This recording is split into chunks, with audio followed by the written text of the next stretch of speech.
So nito lang nakaraan gabi, nakuha ng Barangay Ginebra ang kanilang ikalawang panalo sa Season 50 PBA Governors Cup laban sa team ng Meralco Bolts, Hulyo 31, 2026 na ginanap nga sa Mall of Asia Arena.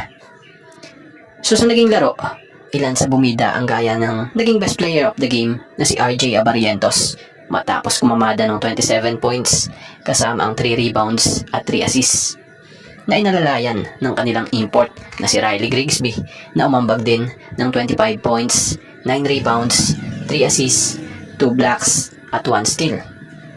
Kapansin-pansin sa naging sitwasyon ng laro, parehas may mga kulang ang dalawang koponan kung saan lumaro ang Ginebra nang wala si na JB and Scotty, habang ang Meralco naman ay naglaro nang wala sila CJ Cancino, Bong Quinto, Jason Brickman at Raymond Almasan.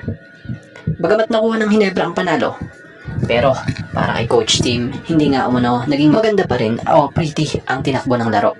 So tila napansin din talaga ni Coach Tim na may kulang pa sa nilalaro ng mga players niya sa Ginebra. Yun nga, yung magsabay sana ang magandang opensa at depensa. So dahil nga sa panalong ito, umakyat ang Ginebra sa 2-2 na kartada sa Group B, habang ang Meralco naman ay bumaba sa 2-3. So mapunta tayo rito sa import ng Ginebra na si Riley Grigsby. So sa totoo lang siya yung import na tahimik pero deadly. Offense at depensa yan. Bagamat may kulang pa sa laro niya, normal lang yun dahil alam naman nating nag-a-adjust pa yan, lalo na sa sistema na mahirap masaulo. So hindi biro at hindi nga ganon kadali ang sistema na pinapatakbo ni Coach Tim sa Ginebra. Kahit si Justin Brownlee nga noon dumaan din sa pinagdadaanan ngayon nitong si Riley Grigsby.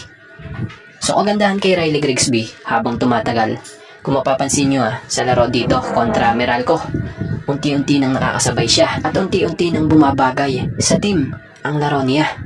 So bukod sa mahusay na paglalaro ni Riley Grigsby, kagandahan sa kanya after ng game, neto lang sample na dyan yung after laban nila sa Meralco. Kita nyo naman, credit po kay Sir Jonas Terriado, kung saan makikitang nagbibigay talaga ng oras si Riley Grigsby para sa mga fans. So very approachable nga po talaga ng player na ito or import na ito at very humble. At saka sa mga hindi nakakaalam hindi lang yan, maraming beses na nga po yung ganyang ginagawa ni Riley Grigsby nung mga nakaraang laro ng Ginebra. Kung minsan nga bago mag-umpisa at kung minsan after ng game, nakikita mong nakikihalubilo nga talaga siya sa mga fans. So parang si JB din So mapapansin nyo, bihira nga sa nagiging import sa PBA ang ganyan. So ano masasabi nyo sa attitude at paglalaro ni Riley Grigsby sa Ginebra? At kung i-rate nyo siya 1 to 10, pang anong number siya para sa inyo? So pangunahing layunin ng Gilas Pilipinas ngayong paparating na 4th window ng FIBA World Cup Asian Qualifiers ay ang bumangon at pagbutihin ang kanilang 2-4 record sa Group E at makalikom ng panalo laban sa Jordan sa August 28 at Iran sa August 30 na gaganapin sa Mall of Asia Arena dito sa Pilipinas upang panatili ang tsansang makapasok sa 2027 FIBA World Cup. Kabilang sa layunin at hamon sa Gilas ay ang pag-ahon sa standings. So galing sa talo at may hawak na 2-4 record ang Gilas, kailangan ng koponan ang mga panalo upang umangat sa ranggo sa ikalawang yugto ng qualifiers. So ang laban nga ng Gilas laban sa Jordan at Iran ay maaaring maging crucial para sa Gilas, pero pwede nilang magamit ang home court advantage para mapalakas ang kanilang tiwala sa sarili at maging inspirado sa bawat laro. So paghahanda, panigurado ang itotodo na nitong si Coach Tim Cone sa abot ng kanyang makakaya at pipiliin ang nakikita nilang karapat-dapat na ibangga sa mga players na mga dayo dahil bahagi ito ng paghahanda para sa malaking layunin ng Gilas para sa pangarap na makapasok sa 2028 Olympics. Pero syempre ngayon, talagang focus muna sila para makakuha ng spot sa World Cup. So dito tayo sa lumabas ng balita. Tila pagsubok nga talaga ito para kay Coach Tim at sa Gilas Pilipinas. Dahil para kay Coach Tim, do or die game na nga po itong August window. Bukod dyan tila may aberya pa nga sa ating frontcourt. Kagaya ni QMB na siyang balita ay minomonitor pa ang recovery nito Matatanda ang si QMB ay nagre-recover mula sa hernia surgery. And this status for the August qualifying window remains uncertain. So ibig sabihin, hindi pa sigurado. So about pa sa isa pa nga pong big man na si Mike Phillips. Una na nga itong napabalitang hindi makakalaro sa August window dahil sa personal na rason, kung saan magbe-bestman nga siya sa kasal ng kanyang kapatid na si Ben na close nga sa kanya. Kaya naman tila ngayon umaasa si Coach Tim na sa kabila ng lahat sana umano raw makasama muli nila ito sa Gilas. Alam din naman nila Coach Tim na gusto ni Kai na maglaro sa Gilas at gusto rin nila na makasama si Kai sa Gilas.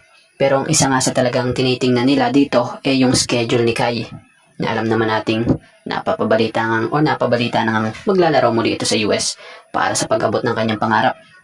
So inuulit natin umaasa pa nga rin po sila Coach Tim na makakasama natin o muli nila itong si Kai, lalo na ngayong August window. So alam nyo ba kung gaano kalaking impact ang kaya mabigay ni Kai Sotto sa Gilas Pilipinas pag ito'y naglaro muli?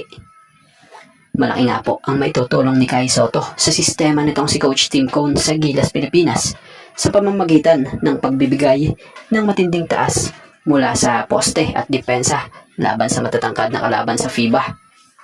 Ayan nga, kung may Kai Sotto sa lineup, rim protection and rebounding ang pangunahin niyang maitutulong sa team gamit ang haba or size nito na isang 7'3".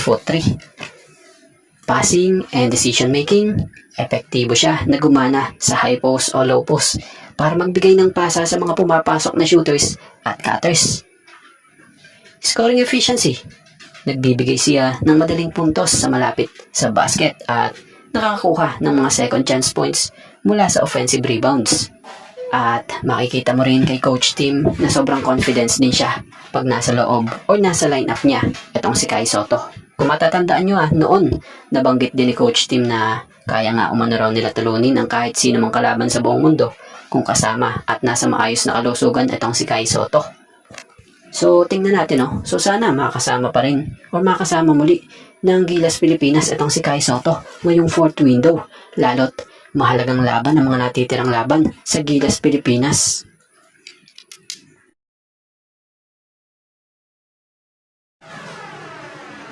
So babago pa lang sa PBA at maging sa team ng Barangay Ginebra, pero tila may gustong patunayan talaga itong si Riley Grigsby. So ito nga ang pinarangal or hinirang bilang PBA 4-pointer of the week, kung saan ipinost nga ng PBA ito sa kanilang social media account. So pinarangalan nga ito bilang PBA 4-pointer of the week ngayong kasalukuyang linggo. Nakuha niya ang pagkilalang ito sa kasaysayan ng pagpapatuloy na PBA Season 50 Governors Cup matapos magpakita ng husay sa pag-shoot mula sa bagong 27-foot 4-point arc.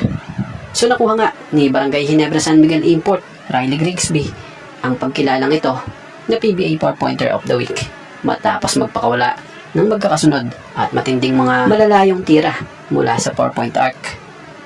So kung mapapansin nyo kontra Ross, isa ang back-to-back 4-pointers sa nagpalakas para siya hirangin, kung saan humataw nga siya ng magkasunod na 4-point shots sa unang quarter ng laro nila.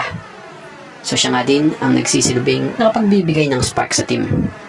Ang kanyang mga sunod-sunod na 3 at 4 ang nagbibigay ng malaking simula at momentum para sa koponan ng Ginebra sa simula pa lang ng laban. So isa nga sa opinion natin dito, hindi naman siguro si Riley Grigsby ang nakikita nating may problema kung bakit natatalo ang Ginebra, kundi ang tulong ng mga locals. Kumbaga, mas nakikita mo pa yung hustle ng kalaban kumpara sa ibang locals ng Ginebra. So need din talaga ng backup ng mga locals, lalo na sa depensa. Kung offense at offense lang rin naman ang pag-uusapan, konti na lang idaragdag nila dyan. Kumbaga, kayod pa. Tulungan nila yung import na siyang babago pa nga lang sa liga at nag-a-adjust pa maging sa sistema. So sa ngayon, congrats sa Ginebra Import na ito Biruin mo bago pa lamang, pero kita mo na may pinatunayan na agad. So, more improve pa sana din kay Grigsby sa kanyang laro para mas marami pa nga siyang makuhang pagkilala sa PBA, maging sa Barangay Ginebra. At bago nga ang lahat, baka naman po pwedeng makahingi ng isang subscription para sa ating channel or paki-follow na rin po kung nagustuhan nyo ang ating mga basketball update at kung ito na may makakabigat para sa inyo, kahit isang like and share na lamang po. Maraming salamat po.